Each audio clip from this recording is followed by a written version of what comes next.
মাত্র 1000 টাকায় সৌর বিদ্যুৎ প্রান্তিক পরিবারগুলির জন্য ত্রিপুরা সরকারের বড় ঘোষণা। রাজ্যে পরিবেশ বান্ধব অপ্রচলিত শক্তির প্রসার এবং বিদ্যুৎ সাশ্রয়ে এক যুগান্তকারী পদক্ষেপ নিল ত্রিপুরা সরকার ও রাজ্য বিদ্যুৎ নিগম। এখন থেকে মাসে 50 ইউনিটের কম বিদ্যুৎ ব্যবহারকারী প্রান্তিক পরিবারগুলি মাত্র 1000 টাকার বিনিময়ে নিজেদের বাড়িতে সৌর বিদ্যুৎ ব্যবস্থা সোলার সিস্টেম স্থাপন করতে পারবেন। বুধবার গীতাঞ্জলি গেস্ট হাউসে rooftop solar PV system handbook প্রকাশ অনুষ্ঠানে এই বিশেষ ঘোষণা করেন রাজ্যের বিদ্যুৎ মন্ত্রী রতন লাল নাথ।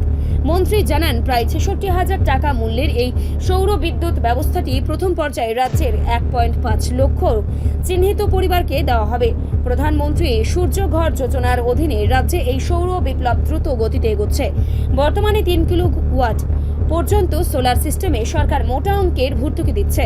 এই নতুন উদ্যোগের মাধ্যমে রাজ্য জুড়ে 150 মেগাওয়াট বিদ্যুৎ উৎপাদনের লক্ষ্যমাত্রা নেওয়া হয়েছে, যার কাজ আগামী মাস থেকেই শুরু হতে পারে। এছাড়াও জার্মানির গিচ সংস্থার সহযোগিতায় বিদ্যুৎ নিগমের কর্মী ও ইঞ্জিনিয়ারদের বিশেষ প্রশিক্ষণ দিয়ে বাংলা ও ইংরেজি ভাষায় দুটি নির্দেশিকা পুস্তিকাও প্রকাশ করা হয়। বিদ্যুৎ মন্ত্রীর মতে এই প্রকল্পের ফলে সাধারণ মানুষ শুধু বিদ্যুৎ বিলের খরচায় বাঁচাবেন না, বরং উদ্ধৃত বিদ্যুৎ গ্রিডে সরবরাহ করে আয়ের নতুন পথ খুঁজে পাবেন।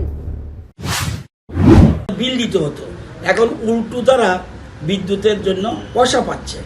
এই জন্য কিভাবে এটাকে রক্ষণাবেক্ষণ করবে এবং উৎপাদন কিভাবে ঠিক থাকবে সেই জন্য একটা বই বের করেছে। আজকে এই বইয়ের বুকলেটটা আমরা ওপেন করেছি। এখানে আমাদের পাওয়ার ডিপার্টমেন্টের অ্যাডিশনাল সেক্রেটারি উদয়ন সিনহা ছিলেন, আমার পাশে রয়েছেন এমডি সাহেব বসু রয়েছেন, আমাদের ডাইরেক্টর সাহেব সুবীর সেন রয়েছেন।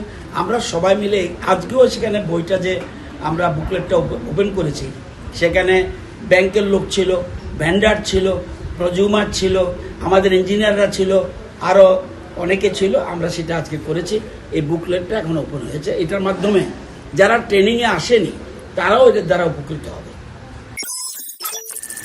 রিপোর্ট সংবাদ প্রতীক্ষা।